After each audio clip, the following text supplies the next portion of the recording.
Ako nga pala si Maria Di Mapansin.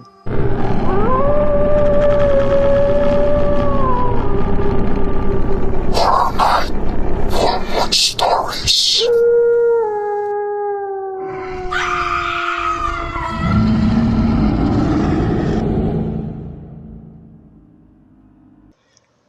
Years old, isa akong breadwinner sa pamilya at maagang naulila sa pagkawala ng ama nang sumakabilang buhay ito, at dahil walang katuwang na magtataguyod ang nanay ay napilitan akong ihinto ang pag-aaral at magtrabaho sa batang edad para pag-aralin ang aking mga kapatid at makatulong sa loob ng tahanan. Sa edad na 28 ay wala akong inatupag kundi ang magtrabaho at bumuhay ng pamilya. Wala akong oras sa mga love life na yan dahil nga ako ang breadwinner sa pamilya, at wala rin akong planong makapag-asawa pa dahil nagkaroon ako ng takot na makatagpo ng lalaking kagaya ng kay tatay. Hindi lang ito ng bababae kundi sinasaktan niya pa si nanay. Rodolfo, sawang-sawa na ako sa pag-uugali mo. Kung di ka magiinom ng bababae ka pa, lumayas ka! Lumayas ka na! Talagang lalayas na ako. Sawang-sawa na ako sa pagiging bungangera mo, Sita. Ang mga bulyawan na palagian ko nalang naririnig sa aking mga magulang. Kaya minsan, nasasabi ko sa aking sarili na kung sakali man na mabihag ang puso ko ng isang lalaki, sisiguraduhin kong hindi na mararanasan ng mga magiging anak namin ang naranasan ko sa aking mga magulang. Mahirap ang mabuhay at makipagsapalaran dito sa Manila, ngunit nandito ang mga magagandang oportunidad kung kaya't nagtitiis kami dito. May lugar naman kami sa malayong probinsya, ngunit dahil nga sa hindi ako nakapagtapos ng pag-aaral ay pahirapan ang makakuha ng trabaho. Tubong Bataan ang nanay ko, probinsya ng Bataan. Nakatira doon ang lola ko na mag-isa na lamang sa buhay dahil wala na noon ang lolo ko. Noong bata kami ay natira kami doon pansamantala nung nagtrabaho ang nanay. Hindi ka pa ba uuwi, Maria? Gumagabi na. Mahirap na ang sasakyan pa uwi. Napabaling ang tingin ko sa kasamahan kong si Elijah. Siya ang kaibigan ko rito sa factory na pinagtatrabahuan ko sa Manila. Bala ko kasing mag-OT, Besh. Alam mo na, pandagdag din sa gastusin. Sayang naman kasi ang oras. Tugon ko sa kanya at napangiti na lamang ito. O sige, mag-iingat ka pa uwi ha. Nakakatakot pa namang umuwi na madaling araw.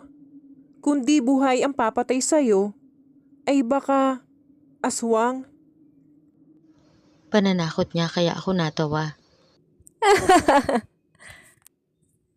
2024 na, Elijah. Naniniwala ka pa rin ba doon? Bulong niya kaya nagtawanan kami. Oo naman no. Ang panahon lang ang lumilipas, ngunit hindi pa sila nauubos.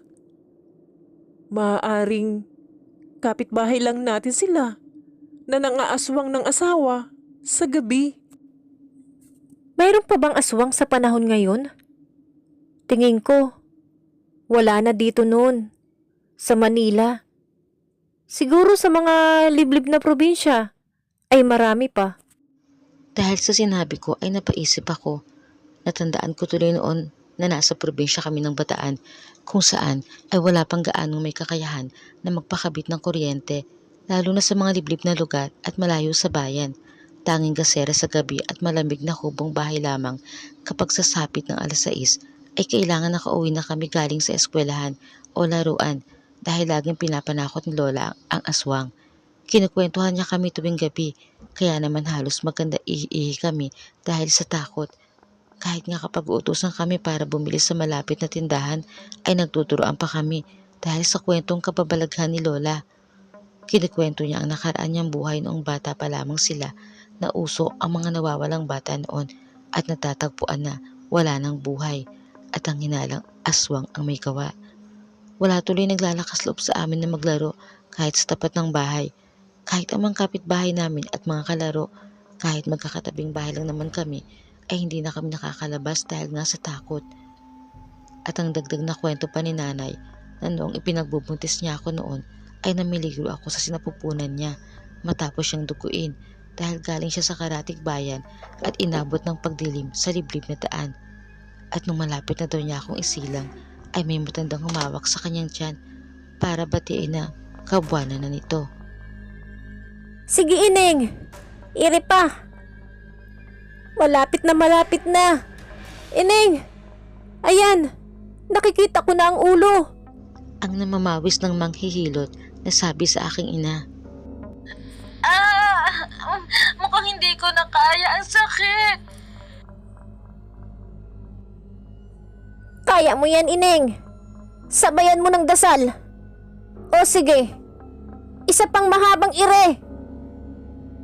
Maswerteng nakaligtas ako sa kapahamakan dahil ang sabi ni nanay ay naghilab ang kanyang tiyan noong biglaan na nasakto pang wala ang tatay. Durog na daw ang inunan at marahil ay tinangka akong kainin ng matandang nakasubaybay kay nanay.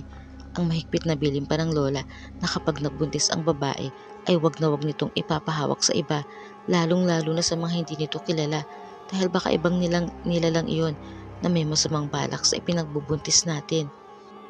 Habang tumatanda nga ako ay unti-unti kong nakakalimutan ang ganoong pamahiin. Posible bang makain ng aswang ang bata sa pamamagitan ng paghawak sa tiyan? Kung totoo man yun ay napakalakas nila. Maria! Napatingin ako sa baritonong lalaki na tumawag sa pangalan ko. Pamilyar siya sa akin, ngunit hindi naman kami magkakilala o nagkakausap. Mukhang ginagabi ka na ata ah. Matagal akong napatitik sa kanya dahil hindi naman kami magkakilala para makipag-usap ako sa kanya. Ako nga pala si Miguel. Nahihiya siyang napahawak sa kanyang batok at muling nagsasalita. Nakikita kita palagi. Pero magkaibang department naman tayo. Tapos, natapat na nalipat ako dito. Kailangan ko pa bang magpakilala eh? Mukhang kilala mo na ako. Tinawag mo na ako sa pangalan. Pagsusungit ko. Dahil ayoko rin naman na magkaroon ng manliligaw. Kaya hanggang maaari ay ayoko nakikipag-usap kahit na kaninong lalaki. Ang sungit mo naman. Tumalikod na ako para ipagpatuloy ang ginagawa ko. Gusto ko lang sanang makipagkaibigan, Maria. Muli akong napaharap. Marami naman tayong kasama dito. Pwede mo silang maging kaibigan. Hindi ako interesado, kaya iba na lang. Huwag ako. Aaminin kong gwapo si Miguel. Matunog ang pangalan niya sa mga kababaihan dito sa factory. Kaya nga ayokong dumidikit-dikit siya sa akin at makipagkaibigan dahil hindi ko naman alam ang intensyon niya. Base sa mga naririnig ko ay may nagiging kasintahan ito sa trabaho. Kaya hindi malabong ako naman ang isunod niya matapos namin maging magkaibigan. 3:00 ng madaling araw nang mag-out ako at tama nga si Elijah, mahirap ang sasakyan sa ganitong oras. Napipilitan tuloy ako maglakad kahit pa wala ng katao-tao sa paligid dahil madaling araw na. Mailang tindahan na bukas na. Umaasa pa rin ako na sa ganitong oras ay may maliligaw na tricycle. Umihip ang malakas na hangin na nagpatindig sa balahibo ko nang makatapat ako sa mataas na building na paupahan. May kalumaan na rin ito dahil sa tagal. Napaigtad ako sa gulat nang marinig ko ang ingay ng pusa sa basurahan. Kinalma ko ang sarili dahil sa takot. Hindi ko na uulitin pang mag-OT kung ganito na wala akong kasabay sa pag-uwi. Binilisan ko na lang ang paglalakad para makalagpas sa eskinitang ito palabas ng kanto. Baka sakaling may masasakyan na doon. Mas binilisan ko ang paglalakad nang makarinig ako ng yabag ng paa na parang may sumusunod. Kalma, Maria. Matakot ka na sa patay. Huwag lang sa buhay. Dagdag pa sa kaba ng dibdib ko ang patay sinding ilaw sa eskinita, dahilan para mapalakad takbo ako. Ngunit may humila sa kamay ko at nagtakip sa bibig ko. Halos takasan ako ng bait at parang lalabas ang kaluluwa dahil sa kaba at takot. Huwag kang maingay, Maria. Miguel? Tumitig siya sa akin at tumingin sa paligid. Hindi ka dapat dumadaan dito. sa ganitong oras? Niluwagan niya ang pagkakahawak sa bibig ko kaya nakahinga ako ng maluwag. Bakit? Malalim na paghinga ang pinakawalan niya. May mga nakatira dito na galing sa malayong probinsya. Hindi kita maintindihan. Napatitig ako sa kanya ng matagal at ganun din siya sa akin. Pwede mo bang ipaliwanag kung bakit? Kasi kung pinagloloko mo lang ako ay... Ang mga taong nakatira doon ay hindi lang basta tao. Anong ibig mong sabihin? Ang mga nakatira doon ay hindi lang basta tao. Ano yun? Malalim na paghinga ang pinakawalan niya. Ang tila kinakabahan nitong pagsabi sa akin na hindi niya maituloy-tuloy ang kanyang tinutukoy, kaya naman ako ay nabibiti na sa ibig sabihin nito at malapit ng mainis. Galing sa malayong probinsya ang mga nakatira sa abandonadong building na iyon. At hindi sila mga tao, kundi Kundi ano? Ano? Sa inis ko ay naisigaw kong pagtatanong sa kanya na hindi ko na inalala na wag nga pala akong maingay. alam kong hindi ka maniniwala. Pero isa silang mga aswang.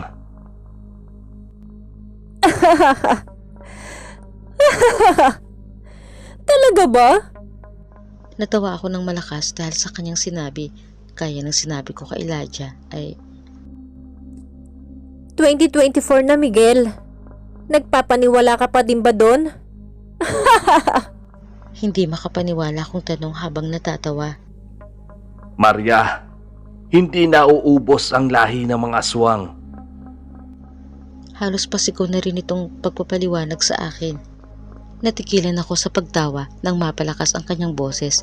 Tinabi ko ang kanyang kamay sa akin at tumitig sa kanya ng diretsyo. Sino ka ba sa akala mo? Nilalabitan mo ba ako dahil may plano ka sa akin? Pwes, nagkakamali ka. Hindi mo ako madadaan sa kalokohan mo. Kaya tigilan mo na ako. Tumalikod ako upang maglakad pero hindi na sa eskinitang iyon. Muli niya akong hinawakan sa kamay. Wala akong balak sa'yo. Ang gusto ko lang sanang makauwi ka ng ligtas. Inabutan niya ako ng helmet na hindi ko tinanggap kung kaya isinuot niya sa ulo ko. Ipinasakay niya ako sa kanyang motor at wala na ako nagawa pa.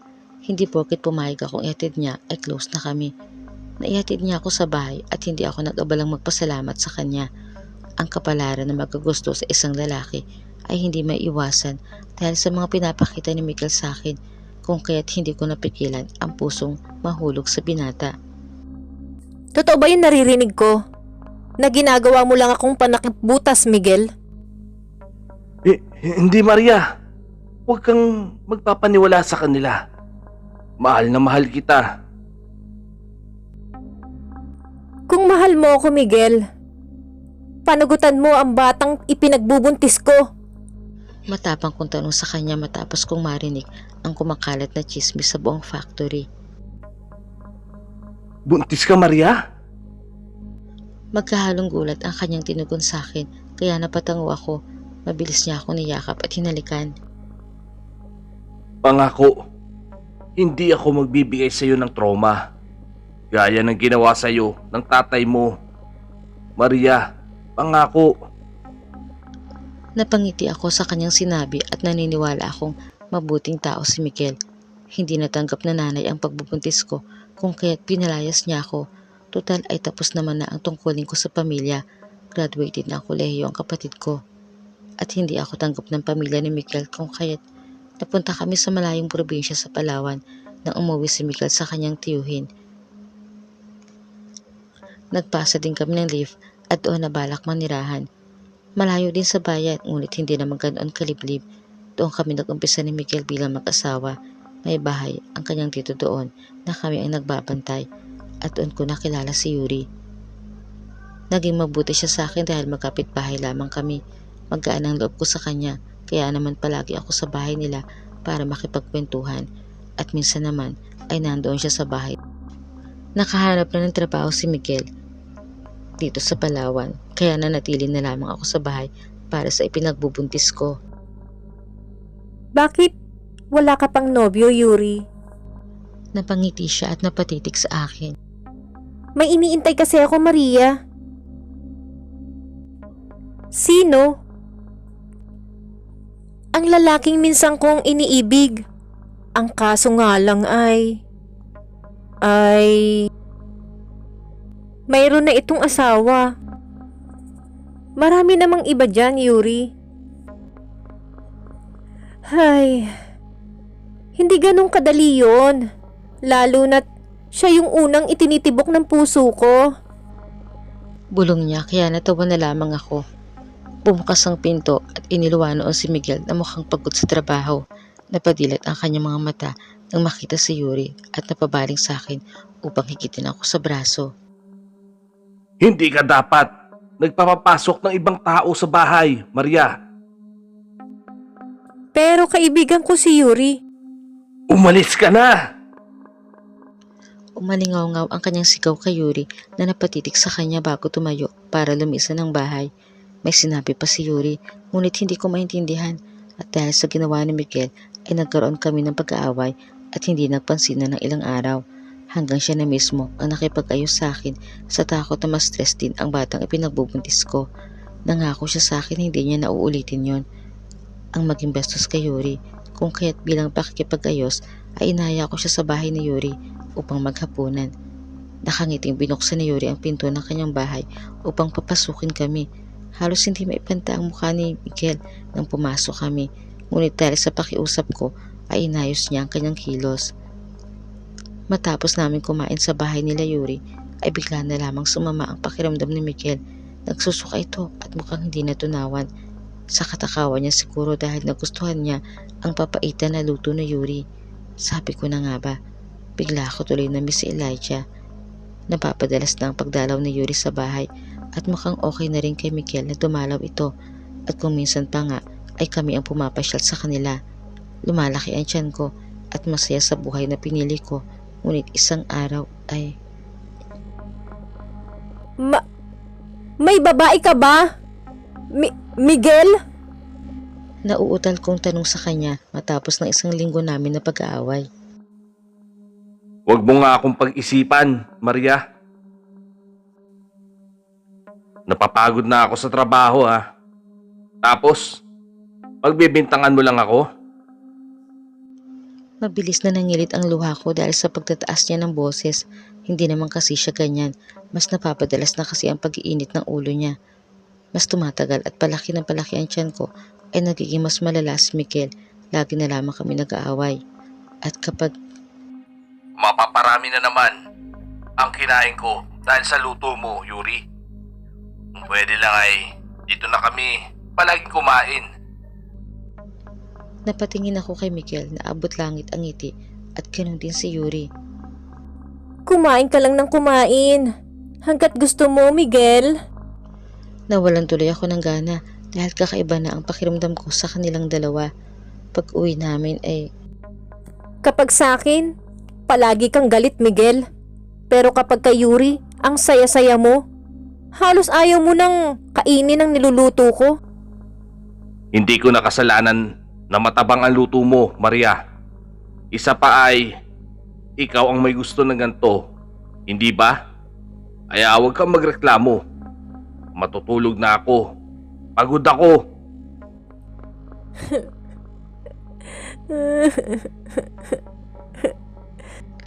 hanggang sa tulala ako napatingin sa kung saan kung hindi pa lumapit ang tita ni Miguel. Alam mo na ba? Yung alin po? Ito ang ayoko maranasan ng anak ko eh. Ito ang kinakatakot ko. Hinarap ko si Yuri, ngunit hindi ko pa sinasabi ang mga nalaman ko. Nagpatay mali siya pa rin ako. Ilang buwan na lang, Maria. Manganganak ka na. Nakangiti niyang hinawakan ng tiyan ko, kaya naalala ko ang kwento ni Lola na huwag pahawakan sa ibang tiyan kapag nagbubuntis. Ngunit kilala ko naman si Yuri. Totoo bang May nakaraan kayo ni Miguel? Hindi ko maiwasang tanong kaya napatitig siya sa akin ng matagal bago natawa. Saan mo naman yan nalaman, Maria? Huwag mo akong tanungin ng panibagong tanong, Yuri.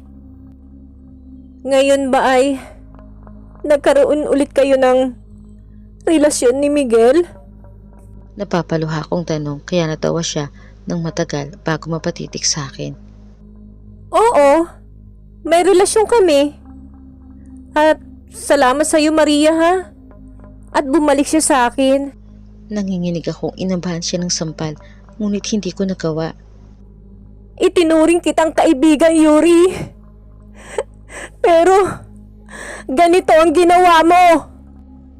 Pues, hindi ako Maria. Mapapa sa akin na si Miguel. Hindi siya mapapa sa iyo, Yuri. Dahil magkakaanak na kami. Ngunit napatawa lang siya kaya nagmarcha ako paalis ng kanyang bahay. Ikinuwento ko sa tita ni Miguel ang lahat at doon ko napag-alaman na Hindi basta-basta ang babae niyan, Maria. Marahil meron siyang pinakain kay Miguel, kaya nagkaganoon ang asawa mo. Bumalik na tayo ng Manila, Miguel. Hindi na ako babalik doon, Maria. Kung gusto mo, ikaw na lang mag-isa. naiyak na lamang ako sa sama ng loob nang makita ko sa kanya ang tatay ko noon ng kung paano niya itrato ang nanay ko. At ngayon ay nagagawa na ni Miguel sa akin ng ganito dahil mukhang tuluyan ang nalaso ng babaeng yun ang utak ni Miguel.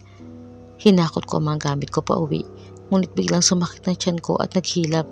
Hindi pa sana, ngunit ipinanganak ko na ang bata at lumabas itong walang buhay dahil sa hindi maipaliwanag na dahilan.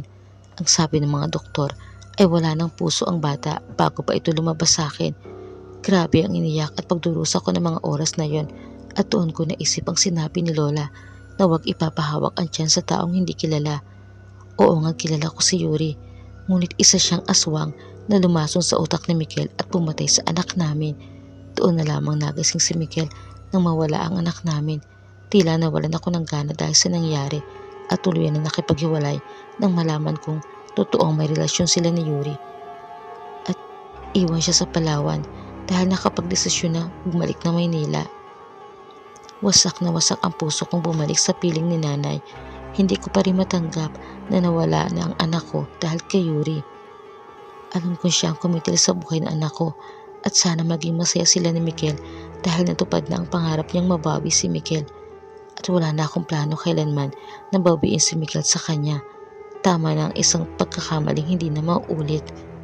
Ang simpleng paghawak niya sa akin tiyan ang kanya naging paraan upang tapusin ang aming anak. Totoong makapangyarihan ang mga aswang.